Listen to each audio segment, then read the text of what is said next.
Okay, let's just jump right into this. Welcome to today's Explainer, where we're going to unpack what is honestly shaping up to be, arguably, the most momentous, chaotic, and totally fascinating season in modern U.S. history.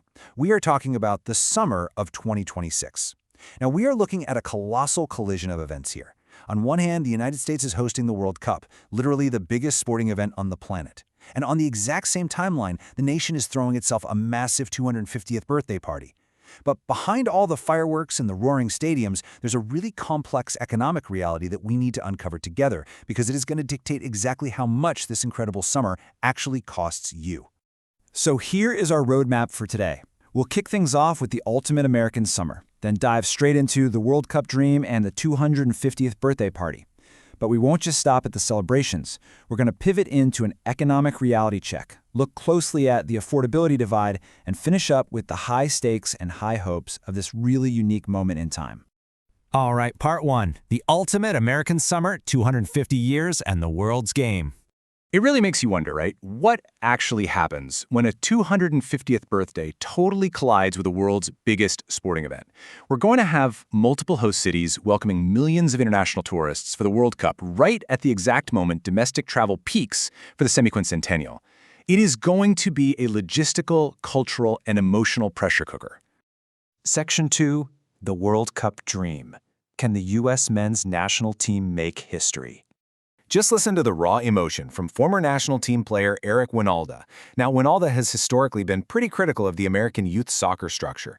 He's pointed out that the system often enriches organizers way more than it develops world-class talent. But he is fiercely optimistic about this specific summer. He absolutely believes manager Mauricio Pochettino is laser-focused on winning. So Wynalda is practically begging fans to drop the cynicism and, as he puts it, invest your heart, arguing that this talented generation genuinely has a chance to make a deep run. I mean, why not us? But as much as we all love the passion, we gotta look at the data. 1.33%. According to the Opta supercomputer, which analyzed the whole tournament after the roster reveals, that is the cold, hard mathematical probability of the United States actually lifting the World Cup trophy. It's quite the reality check against that "why not us" battle cry. However, when we zoom out a bit and look at the broader tournament math, things look a lot brighter early on. The U.S. is in Group D with Turkey, Paraguay, and Australia. The crucial takeaway here is that while winning the whole thing is definitely a long shot, advancing is highly probable. The supercomputer gives the U.S. nearly a 77% chance of advancing to the newly expanded round of 32 and a really solid 32.8% chance of winning the group outright. So getting knocked out early, that would be a massive, historic disappointment. Moving on to Section 3, the 250th birthday party, America 250.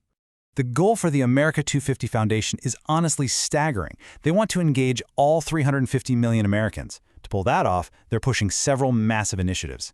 Things like Giving Forth, which aims to create the single largest day of charitable giving in U.S. history. Or America's Block Party, which is all about coordinating synchronized celebrations across the entire nation. Plus, they're heavily pushing volunteerism and collecting personal narratives to try and unify the country around this major milestone. On the ground, July 4th is going to be packed. Just picture this timeline, starting with a 7 a.m. cycling festival in the Colorado mountains, running all the way through evening freedom festivals in Arkansas.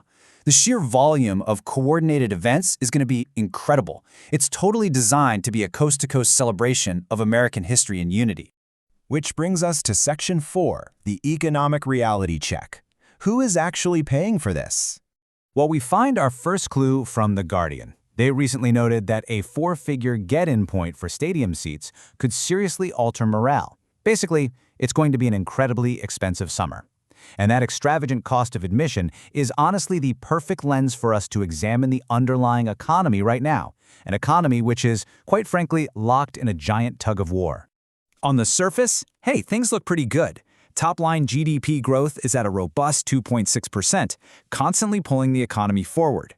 But right beneath that shiny surface, the labor market is essentially flatlining. We're adding only around 50,000 monthly jobs, which is barely above the statistical margin of error. So the key thing to understand here is that we have an economy that's expanding, sure, but it's doing so without really creating many new jobs for everyday people. And data from Moody's Analytics shows us exactly where those few jobs are even coming from. Almost all net job creation right now is isolated to just a single industry, and that's healthcare. Meanwhile, goods-producing sectors are actively shedding jobs, and the government has cut hundreds of thousands of positions. At the exact same time, AI is taking an increasingly visible slice of the pie when it comes to announced job cuts. So yeah, the labor market is really struggling beneath the surface. So you're probably asking, how on earth is GDP growing if hiring is totally stalled? One word: productivity. Non-farm business productivity is approaching 2% growth on a 5-year moving average.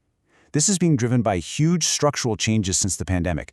Think remote work, cloud computing, and of course, artificial intelligence.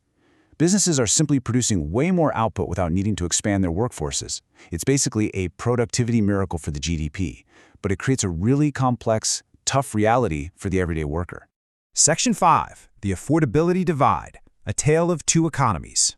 Since 2019, the top 10% of earners, fueled in large part by a massive $10 trillion increase in shareholder wealth, mostly from AI stocks, have increased their real spending by nearly 70%. That is huge. But for the bottom 20%, their real spending growth sits at zero, completely flat. The robust consumer spending that's powering the U.S. economy on paper is incredibly concentrated right at the very top.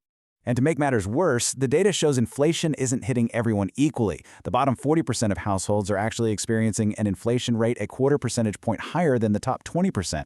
Why is that? Well, lower-income households spend a much larger share of their budgets on the absolute essentials like food, energy, and housing, and those are the exact categories that have been hit the hardest by recent price swings and tariffs.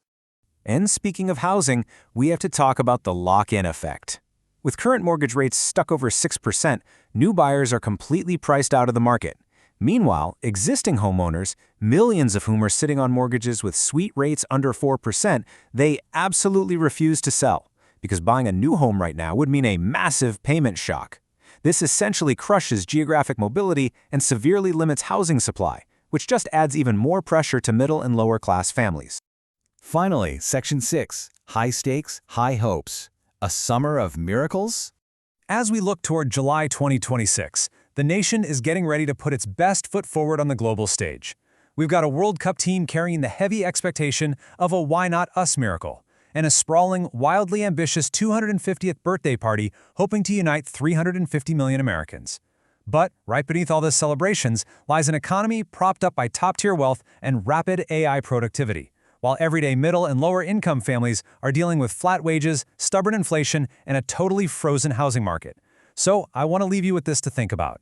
Will the summer of 2026 be remembered as a unified national triumph that finally brought us all together? Or will it ultimately serve as a glittering mirage that only highlights our stark economic divides? Thanks so much for joining me for today's Explainer, and remember to keep questioning the data behind the headlines.